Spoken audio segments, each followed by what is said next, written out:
What's up guys, welcome back to another one of our content advent calendar videos where we have a video every day through to Christmas Eve. Today we're diving into Lightroom. We're going to edit a sunset photo together. Now I've got this photo here, took it on the Sony a7 IV, but you can probably immediately see this is going to be slightly different. When I took this photo with the a7 IV, it was before it was announced, and the raw file kind of codec that you'd use in Lightroom, that Lightroom uses to read the raw files, wasn't available. So I had to shoot in JPEG.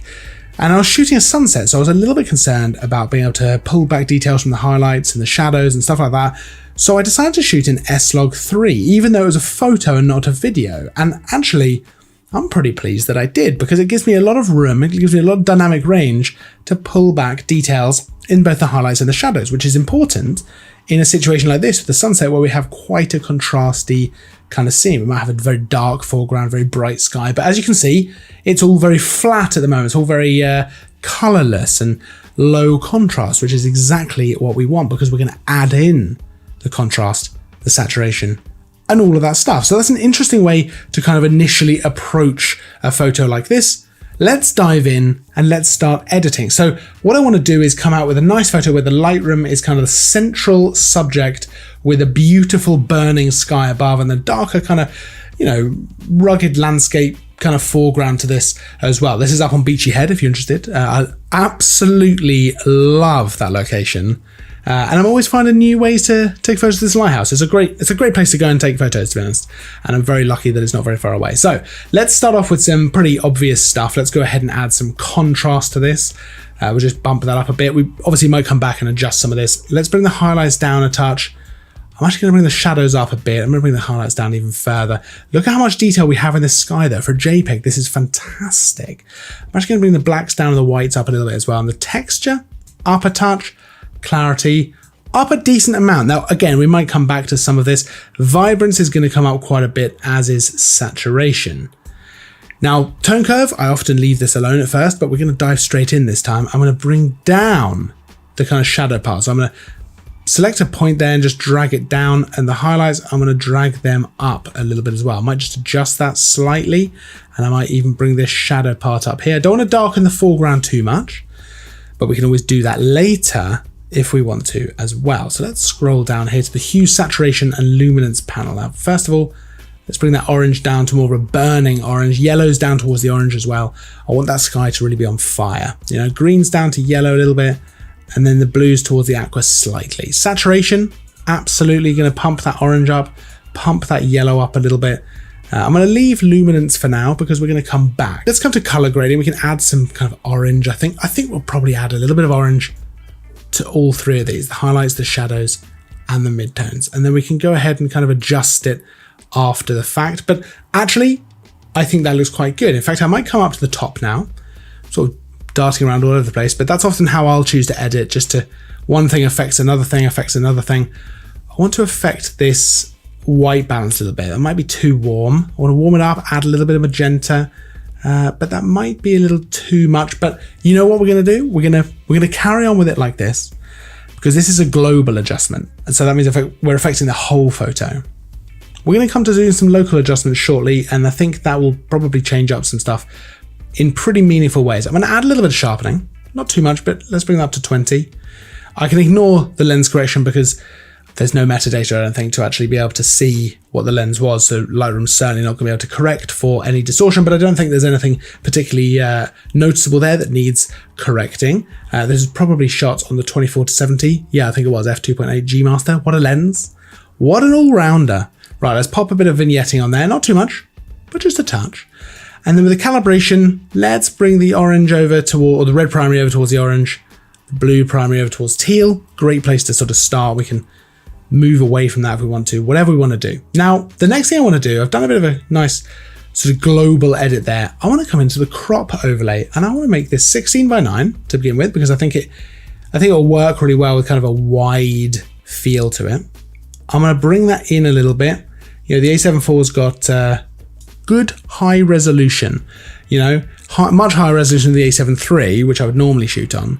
But that means we can crop a little bit and retain some of this detail. So I'm going to do that. I'm going to bring this in and I'm going to pop the lighthouse central, but just above that kind of lower line there in the rule of thirds. Let's click done. I like that. Now we've got this big expanse of sky, which we're going to play around with, a bit of foreground, and then of course the lighthouse itself. So what are we going to do next? Well, this is where we're going to start doing local adjustments. We can come up here to the masking, and with the new update to the new update to Lightroom, which I've actually gone over in a specific video, there's a lot we can do here. First things first, let's select the sky. Lightroom is now going to detect where the sky is. It's going to mask it out for us, and it'll cover it in red to show us what it's done. Perfect. Really, really good job. I'm going to go ahead and double click mask one there and just name that sky, so I know exactly what I'm doing here. I might bring that down a little bit in terms of exposure, not too much. I'm going to bring the dehaze up a little bit. Shadows down. That's just going to make those darker clouds a bit darker. Maybe the blacks down a little bit as well, just to darken up those clouds. Whites up, just to add a bit of contrast to the sky there. And I think I'll leave it as is for now. I love the color in there. I might even bring that dehaze up a little bit more, you know, something like 20. Yeah, you can go way too far with dehaze. It's too easy to go too far, you know. We've all done it. So I like how that looks now. Look at that sky. We can see before and after of the whole edit by pressing the / key on the keyboard. So this was where we started. This is where we've got to. A real injection of contrast, color. I'm very, very pleased with it, but we're obviously not done. So I'm going to come back up to masking. Let's go ahead and click create new mask. And let's make a radial gradient. Now I'm going to drag this on as kind of an oval around the lighthouse here. And I'm going to go ahead, I'm going to click this mask, radial gradient, click these three buttons here, invert. Now that's going to select everything outside of this circle. And what I can do is just bring down the exposure of everything outside of the lighthouse. So I'm going to call that one inverted subject. That lets you know that that layer, that mask, is everything other than the subject, which in this case is of course our lighthouse here. Now just move that slightly to make it definitely over the lighthouse. And I'm going to create a new mask again, this time a brush. And what I want to do is I'm going to use a slightly smaller brush. I can adjust that by using the mouse scroll wheel. I'm going to go ahead and just paint on the kind of area where the lighthouse is. Now I've got a flow of 43. That means that I can kind of build up here how strong this is by painting over it and over it. If you had a flow of 100, it'd be a maximum kind of hardness that you're painting on, or pressure, I guess, or opacity that you're painting on. But with 43, we can build it up gradually. I'm going to hold the spacebar and left click to zoom in a little bit on this lighthouse, and I'm just going to paint onto the lighthouse itself. What I'm going to do is actually just brighten this slightly. Now I've got auto mask on. That's going to help a little bit with keeping inside the lines, not going too outside of things here. But I think we can do a pretty good job just masking this up. Maybe just pop a bit in there, a little bit around here. Yeah, I think that looks pretty decent. Let's press space and left click to zoom back out. And then we can just bring the exposure up of that area.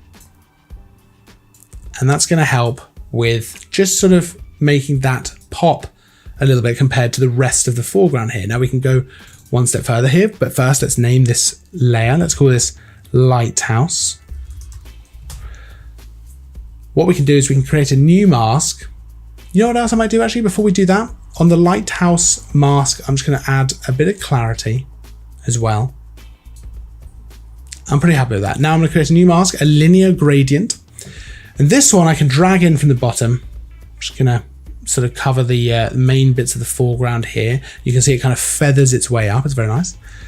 And we're going to add some clarity, absolutely, to this foreground, but then we're going to just darken it a touch as well. So bring the exposure down. I'm just going to name that one foreground.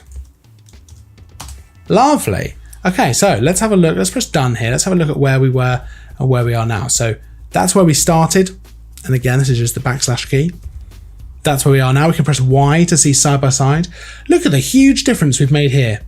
Absolutely awesome. So I'm really happy with that. Now what we're going to do is go into masking here. I'm going to create a new mask. Let's go brush. And with a reasonably big brush here, so again, using the mouse scroll wheel to affect that, I'm just going to paint in this top bit of the sky here. And I'm going to actually change the color temperature here to more of a sort of a cooler tone.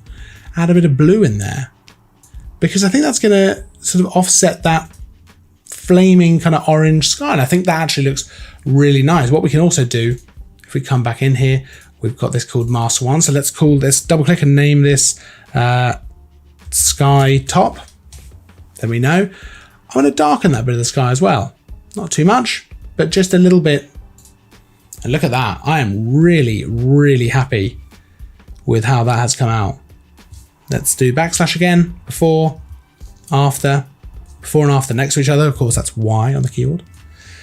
Yeah, I am very, very happy with how that has come out. I've got to say, when I was there, it was a particularly lovely sunset. I was very, very fortunate. I actually received the A7 IV from Sony about half an hour before sunset. So I managed to get the camera out. Fortunately, it's charged up battery, pop a card in, rush out, and I managed to snap a couple of photos. Now, I think the sun had pretty much gone down at this point, but still a lot of color in the sky. And by shooting in that S-Log3 format, that picture profile, I was able to capture more kind of information, dynamic range within the photo, so that I don't have a blown out sky or, of course, just horribly crushed shadows in the foreground. Of course, if you shoot it raw, it's going to be even better. You'll have even more information to play around with, which ultimately will give you the best possible end result through editing. But if you don't shoot raw, this is an interesting way of doing things, and something I'd never thought to do before. I'd never really had cause to, but actually it was a very interesting way of doing things. Now, if there's anything you'd like to see covered in a future video during our content advent calendar, let me know down in the comments, because all ideas are welcome. All ideas are welcome, because 24 videos, there's a lot of videos. And in case you're thinking, must have shot them ahead of time. Nope. So all ideas are welcome, valued, in fact, appreciated. So let me know anything down there. Any questions, of course, pop them down in the comments. There's a link to all the stuff used for this video, including the A7 IV, down in the description of this video. You can check that out for yourself. Don't forget to like and subscribe if you enjoyed the video. That massively helps me out. I will, of course, see you in the next video. And until then, as always, thanks for watching.